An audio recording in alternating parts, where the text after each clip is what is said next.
નમસ્કાર મિત્રો, દેશ દુનિયા ગુજરાત અને ખેડૂતોને લગતા સૌથી મહત્વના સમાચાર જાણીએ તે પહેલા ચેનલમાં નવા છો તો ચેનલને સબસ્ક્રાઇબ કરવાનું ભૂલશો નહીં। ગુજરાતમાં ચોમાસાએ ફરી એકવાર જોર પકડ્યું છે। અનેક રાજ્યો અને વિસ્તારોમાં આગામી દિવસોમાં ભારે વરસાદનો નવો રાઉન્ડ જોવા મળી શકે છે। હવામાન વિભાગના અનુમાન મુજબ ગુજરાત પર એકસાથે 5 વરસાદી સિસ્ટમ સક્રિય હોવાના કારણે વરસાદી ગતિવિધિમાં નોંધપાત્ર વધારો થવાની શક્યતા છે। આ સ્થિતિને પગલે રાજ્યના વિવિધ જિલ્લાઓ માટે અલગ અલગ સ્તરના હવામાન એલર્ટ જાહેર કરવામાં આવ્યા। કેન્દ્ર સરકાર સાથેની બેઠક બાદ કોકરોચ જનતા પાર્ટીએ સ્પષ્ટ કર્યું છે કે તેમની પ્રાથમિક માંગ કેન્દ્રીય શિક્ષણ મંત્રી ધર્મેન્દ્ર પ્રધાનનું રાજીનામું છે। પાર્ટીના રાષ્ટ્રીય પ્રવક્તા આશુતોષ રંકાએ જણાવ્યું હતું કે વળતર અને કાનૂની બાબતો અંગે સરકાર તરફથી સકારાત્મક વલણ જોવા મળ્યું છે, પરંતુ ધર્મેન્દ્ર પ્રધાનના રાજીનામા અંગે હજુ સુધી કોઈ નક્કર નિર્ણય લેવામાં આવ્યો નથી।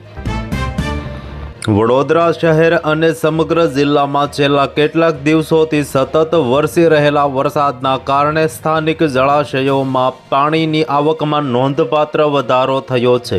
ખાસ કરીને ઉપરવાસમાં પડેલા વરસાદ અને સ્થાનિક સ્તરે ધીમી ધારે ચાલુ રહેલા વરસાદને પગલે શહેરની જીવાદોરી સમાન આજવા સરોવર અને વિશ્વામિત્રી નદીની જળસપાટીમાં ઉછાળો જોવા મળ્યો છે।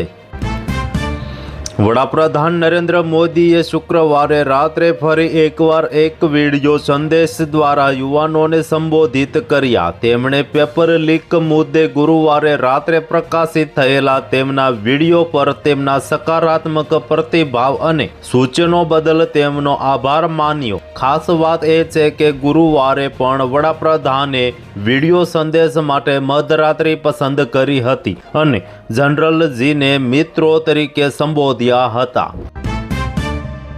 દેશભરમાં વિવિધ સ્પર્ધાત્મક પરીક્ષાઓના પેપર લીક થવાના વિવાદ અને વિરોધ પ્રદર્શનો વચ્ચે કેન્દ્રીય શિક્ષણ મંત્રી ધર્મેન્દ્ર પ્રધાનનું રાજીનામું મુખ્ય રાજકીય મુદ્દો બની ગયું છે।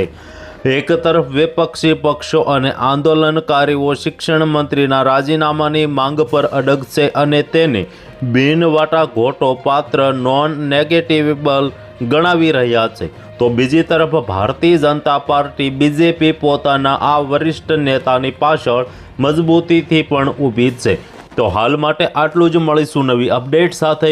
જો તમને અમારો વિડીયો પસંદ આવે તો વિડીયોને કરી દીજો લાઈક, ચેનલને કરી દીજો સબસ્ક્રાઈબ।